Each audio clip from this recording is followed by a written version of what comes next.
Hello there everyone, this is Jeff Perkins with File Magic Cutlery doing another review on yet another nice new zero tolerance product. This is the Zero Tolerance ZT0562. It is a zero tolerance Rick Hinderer collaboration. It does have the Rick Hinderer slicer grind to the blade. Looking at the knife, you definitely have the influence of Rick Hinderer in the design of these two knives. As you can see, they have been custom anodized. I did the anodizing last night, trying to make them a little bit different, make them pop a little bit, so we can get them up for sale and get some things going. Been pretty pleased with this knife so far. Overall stats on this one, you are looking at 8.3 inches total length. Blade length is 3.5 inches. It is an LMAX steel with a stonewash blade. Again, it does have the Rick Hinderer slicer grind to it. Real deep belly, flat grind to it, very sharp knives. The handle on this one is 4.8 inches. Let's see.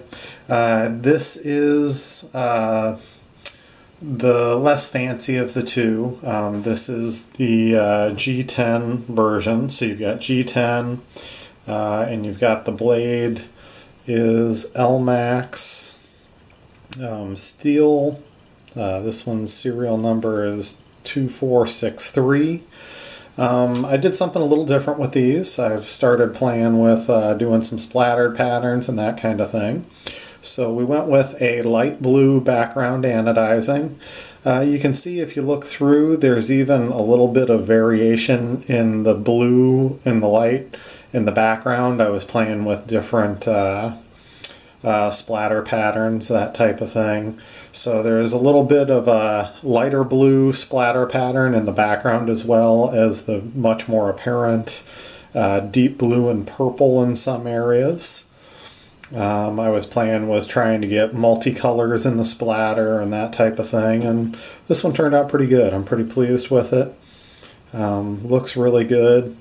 The quality on this one is very nice. You've got the over travel stop on the outside of this one, where a lot of the other newer ones are coming out with it built right into the steel lock bar insert. This one does have the steel lock bar insert, so definitely a nice feature, so you're not getting the binding of the titanium on the steel. You're a steel on steel, and if you wear that out, it's easily ordered and replaced from Zero Tolerance. The action on this one is nice and smooth. Detent is perfect. You've got the IKBS bearing system. You do have that nice deep carry pocket clip. I haven't put any type of lanyard on there just because there's not really a great spot for it. Typically you can go behind that last offset, but that one, the blade is mighty close to it, so I'll probably go without. We could always run it through the pocket clip. I do like how this pocket clip's mounted. Instead of being mounted on the outside, it actually goes between that last spacer and the titanium handle on the inside. So that's kind of a neat little design. I do like that. It's got a kind of fancy pivot, more than just the plain Jane standard ones. The G10's got some pretty good grip to it. Got some nice jimping up in the top, just enough to catch your thumb, not overdone. I do like the jimping at the back. On the titanium side, it is only on the inside, and actually it's only on the inside with the liner side as well. The G10 side isn't jimped. So that's kind of nice. I do like it when they've got it on the inside versus the whole thing, so you're not ripping your thumb up too much. I do like the swedge in the top of that blade, and the deep belly on this one is just really nice. I can imagine that this one is going to be exactly as described, a really nice slicer. It fits in the hand very nicely, very comfortable. I've got a large hand, and this fits real nice. It's very, very comfortable. So overall quality on these, I'm really pleased with. Of course, typical lockup is super tight. No give either way.